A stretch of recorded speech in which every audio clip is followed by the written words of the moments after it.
नमस्कार, आप बेखौफ बिंदास देख रहे हैं और आज एक प्रेरणादायक कहानी आपको सुनाऊंगी।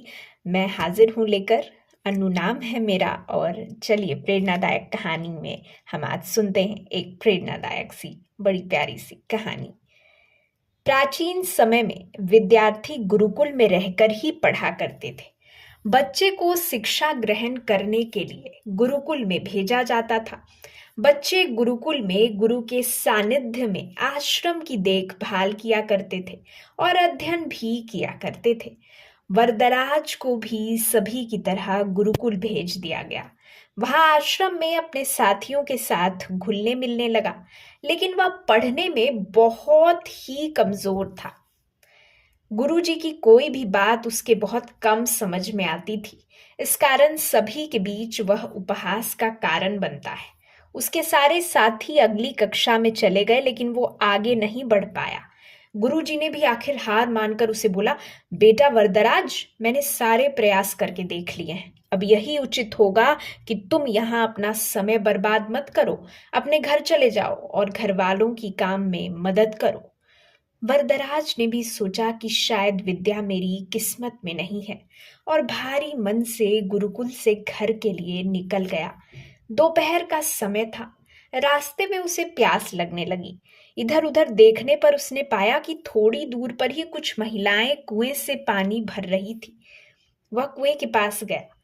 वहां पत्थरों पर रस्सी के आने जाने से निशान बने हुए थे, तो उसने महिलाओं से पूछा, यह निशान आपने कैसे बनाए?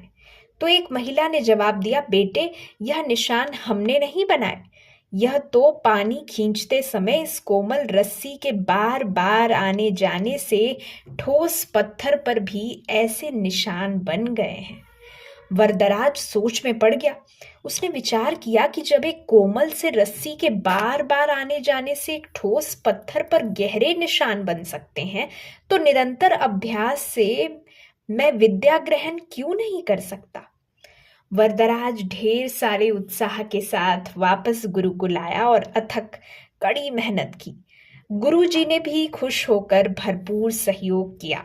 कुछ ही सालों बाद यही मंदबुद्धि बालक वरदराज आगे चलकर संस्कृत व्याकरण का महान विद्वान बना, जिसने लघु सिद्धांत कौमुदी, मध्य सिद्धांत कौमुदी, सार सिद्धांत कौमुदी, गीवार्ण पदमंजरी की रचना की।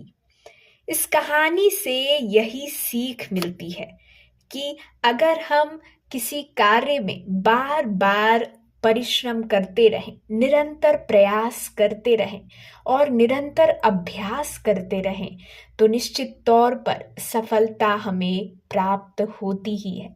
तो इसी बात के साथ आज के इस प्रेरणादायक कहानी में इतना ही। उम्मीद है कि आप भी जीवन में अगर टूट गए हैं, बिखर गए हैं, तो इस कहानी को सुनकर अपने जीवन में अभी से लागू कर लें कि आप हार नहीं मानेंगे, बल्कि फिर से एक बार प्रयास करेंगे और निरंतर लगे रहेंगे जब तक आपको सफलता ना मिले। धन्यवाद।